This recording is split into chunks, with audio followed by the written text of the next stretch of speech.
1930 അദ്ദേഹം ഈ ലോകത്തോട് വിട പറഞ്ഞെങ്കിലും കേപ്പ് വെർദയുടെ കറൻസി നോട്ടുകളിൽ അദ്ദേഹത്തിൻ്റെ ചിത്രങ്ങൾ കാണാം. അൺടോൾഡ് ഹിസ്റ്ററി മലയാളത്തിൽ ഇന്ന് നമ്മൾ പറയാൻ പോകുന്നത് ഫുട്ബോൾ ലോകത്തെ വമ്പന്മാരായ സ്പെയിനിനെ പോലും തളച്ച ഒരു കൊച്ചു രാജ്യത്തെക്കുറിച്ചാണ്, കേപ്പ് വെർദയെക്കുറിച്ച്. കലുഷിതമായ രാഷ്ട്രീയ സാഹചര്യങ്ങളിലൂടെ കടന്നുപോയ ഒരു രാജ്യമാണ് കേപ്പ് വെർദെ. അതുകൊണ്ട് തന്നെ ആ രാജ്യത്തിന് വേദനാജനകമായ പല ചരിത്ര സംഭവങ്ങളും നമ്മളോട് പങ്കുവെക്കാനുണ്ട്. അറ്റ്ലാന്റിക് സമുദ്രത്തിൽ ചിതറിക്കിടക്കുന്ന 10 അഗ്നിപർവ്വത ദ്വീപുകളുടെ ഒരു കൂട്ടമാണ് കേപ്പ് വെർദെ. അവിടേക്ക് 15-ാം നൂറ്റാണ്ടിൽ പോർച്ചുഗീസുകാരെത്തുമ്പോൾ വിജനമായ ഒരു സ്ഥലമായിരുന്നു അവിടം. പോർച്ചുഗീസുകാരുടെ വരവോടുകൂടി അവിടം ഒരു പ്രധാന കപ്പൽ പാതയായി മാറി.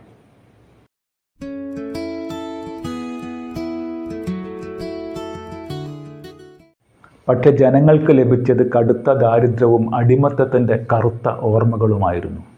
വരൾച്ചയും ക്ഷാമവും മൂലം ജനങ്ങൾ മരിച്ചു വീഴാൻ തുടങ്ങി. അപ്പോൾ അവർ അമേരിക്കയിലേക്കും യൂറോപ്പിലേക്കുമുള്ള കുടിയേറ്റം ആരംഭിച്ചു. പ്രിയപ്പെട്ടവരെ എന്നേക്കുമായി കയറ്റിക്കൊണ്ടുപോകുന്ന കപ്പലുകളെ കരയിലിരുന്ന് അവരുടെ ഉറ്റ ബന്ധുക്കൾ തുറിച്ചു നോക്കിക്കൊണ്ടിരുന്നു.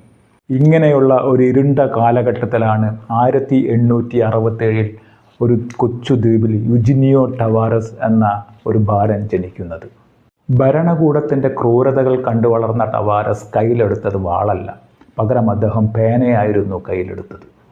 20-ാം നൂറ്റാണ്ടിൻ്റെ തുടക്കത്തിൽ പോർച്ചുഗീസ് ഭരണകൂടത്തെ വിമർശിക്കുന്നത് മരണത്തിന് തുല്യമായിരുന്നു. എന്നിട്ടും അദ്ദേഹം ഭയപ്പെട്ടില്ല.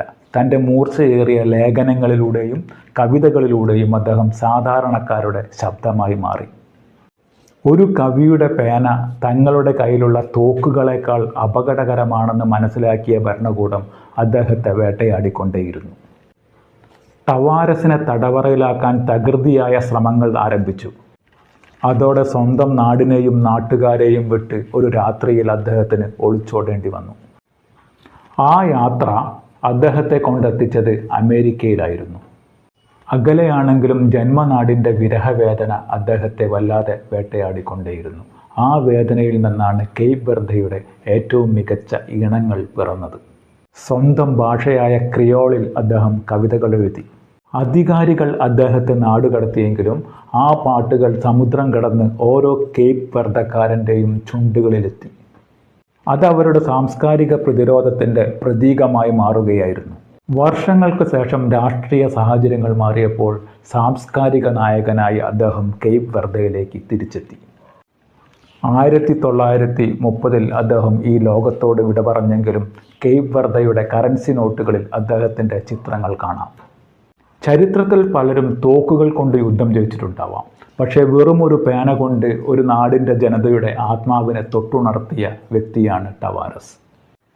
സ്പെയിനിനെ തളച്ച ആ ഫുട്ബോൾ ടീമിൻ്റെ പോരാട്ട വീര്യത്തിനു പിന്നിൽ പോലും നൂറ്റാണ്ടുകൾക്ക് മുമ്പ് ടവാരസ് വിതച്ച ആത്മവിശ്വാസത്തിൻ്റെ കരുത്തുണ്ടാവാം.